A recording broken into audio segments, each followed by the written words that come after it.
buraxılışda gündəlik xəbərləri sizə təqdim edirik. Amerikanın səsi, Washington. Salam hörmətli tamaşaçılar, Dünyaya Baxışın həftə sonu buraxılışında sizi xoş gördük.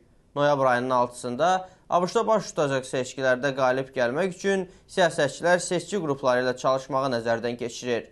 Müsəlman Amerikalılar arasında seçki fəallığının daha da çox olması New Yorkun Brooklyn rayonundakı siyasətçilərin diqqətini cəlb edir.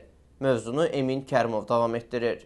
Bu yaxınlarda New Yorkun Ərəb Amerika Assosiasiyası Brooklyndə məktəb auditoriyasında namizədlərinizlə tanış olun başlıqlı forum keçirib. Tədbir, ictimaiyyətə seçkilərdə iştirak etmək üçün qeydiyyatdan keçmək və bölgə parlamentinə namizədlərlə tanışlıq fürsəti verib.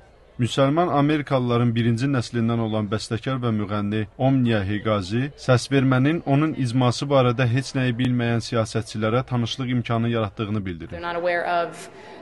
Onlar bizim keçdiyimiz çətinliklər, irqi ayrı-seçkilik, gündəlik həyatda üzləşdiyimiz ciddi nəzarətlərdən xəbərdar deyil. Buna görə də mənə elə gəlir ki, bizim icmaqda öyrənmək, kim olduğumuzu bilmək və hər kəs kimi bizim də Amerikalı olduğumuzu dərk etmək onların marağında olmalıdır. Tom McCarthy New York Ştat Məclisinə seçilmək istəyən respublikaçı namizəddir. O, New York polisinin müsəlman Amerikalıları izlədiyinə dair iddialar haqqında demək olar ki, məlumata malik olmadığını etiraf edir. Lakin o, müsəlman seçicilərini dinləməyə hazır olduğunu bildirir.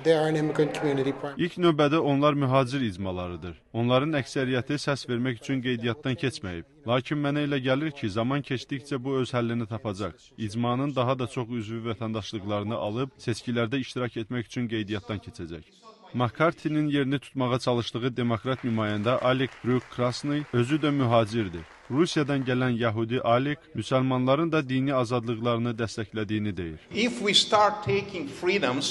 Əgər biz bəzi qrupların azadlıqlarını əllərindən alsaq, əgər bir-birimizin azadlığını məhdudlaşdırsaq, bura hamımızın gəldiyi ölkə olmayacaq. Bura Amerika arzusunun mövcud olduğu ölkə olmayacaq. Biz sadəcə olaraq buna yol verməməliyik.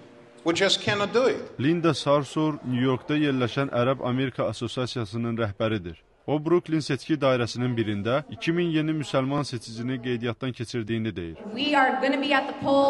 Biz seçki məntəqələrinə gedəcəyik. Biz seçdiyimiz rəsmilərin vəzifələrini tutacağından əmin olmaq istəyirik.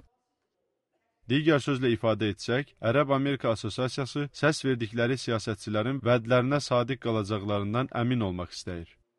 Dünyaya Baxışın həftə sonu buraxılışını izlədiniz. Proqramın bütün buraxılışlarına web səhifəmizdə www.amerikanınsəsi.org-da baxa bilərsiniz. Bugünlük bu qədər. Mən Emil Quliyev sizinlə gələn həftəyə də xudahafizləşirəm. Sağ olun, eyni ünvanda görüşənədək.